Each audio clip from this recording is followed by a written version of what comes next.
intressanta nyheter. Jag heter Säga sanningen och i sanningens namn, mina katter är mina enda vänner eftersom alla människor jag någonsin träffat äcklats av mig.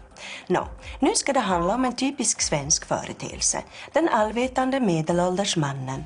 Över till Kirsti Brutinen. Här står jag med Peter, en medelålders man som fått för sig att han kan allt om allt och han är inte rädd för att berätta det. Håller du den här micken rätt? Vet, det här är en riktad mick. Det kan bli jäkligt skevt i diskanten annars. Så, då har vi klarat av teknikbiten. Men om jag säger idrott, Peter, vad säger du då? Vi måste göra någonting åt offside-regeln. Minst 85% av alla bollar hamnar på fel sida av den sida där de låg först. Och kultur? Jägarna har betytt mer för svensk filmhistoria än någon annan film. Och vädret? Kommer bara regna om 30 sekunder, tro mig. Då får vi tacka Peter för hans monolog. Men som min mamma sa den där gången då... Vi gör så här istället. Då så, och med det tackar jag för mig. Tillbaka till studion. Sanningen, och i sanningens namn finns det ingen som kan göra slut på mitt lidande. Bruce Springsteen är i Stockholm för 44:e gången. Vår reporter Kirsti Brutinen har träffat Springsteens största fan. Han heter någonting i stil med Leffe eller Stoffe, men kallas förmodligen för Rocky eller Plösen.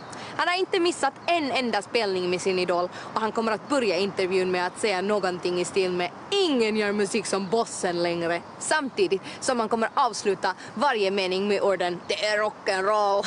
Jag tycker inte ens det är värt att fråga honom någonting eftersom han kommer bemöta mig med valfri textrad från Born to Run. Så jag tycker vi tar och sitter i det här. Nu går jag hem. Hej. Hej. Ni hade ringt angående någon förrymd orm. Ja. Kom in. Ja, tack. Nora, du kanske kan kolla runt lite då. I badrummet eller någonting. Du har ganska bra blick. Ja, men det är bra. Där. Ja, just det. Det här var ingen orm. Nej. Ormet kryper. Känner ni igen den? Nej. Nej, ormar gillar ju mörka, trånga utrymmen. Så har ni kollat under soffan? Nej, det har vi inte. Nej. Jag tänkte fönstret. Ta en liten kik här bara. Ja. Vi får se om jag ser någonting. Ja, där har vi något. Är den giftig? Ja, det är en... Okej, och lite försiktig då. Så jag. Kom till där, pappsen. Där har. Okej, det där var ingen orm med. Nej. Du kan låta den ligga bara. Jag tänkte fönstret var ju öppet. Är det möjligt? Vänta. Kan man ömsat skinn innan den drog ut? Jag hittar ingenting där ute i alla fall. Så... Nej, inget ormskinn. Det är något annat.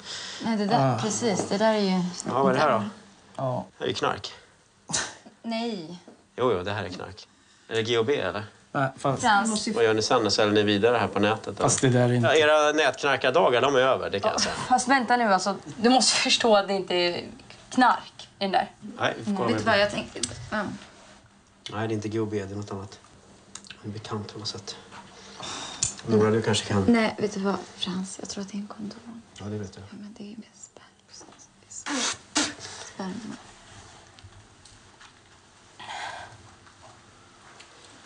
Okej. Kanske ska skära ner på sparsen lite där bara. Ja. Vi är klara här nu, tack. Alltså, vi hör av oss så, om vi hittar den eller någonting så. Ja, tack så mycket för oss. Tack. Ja.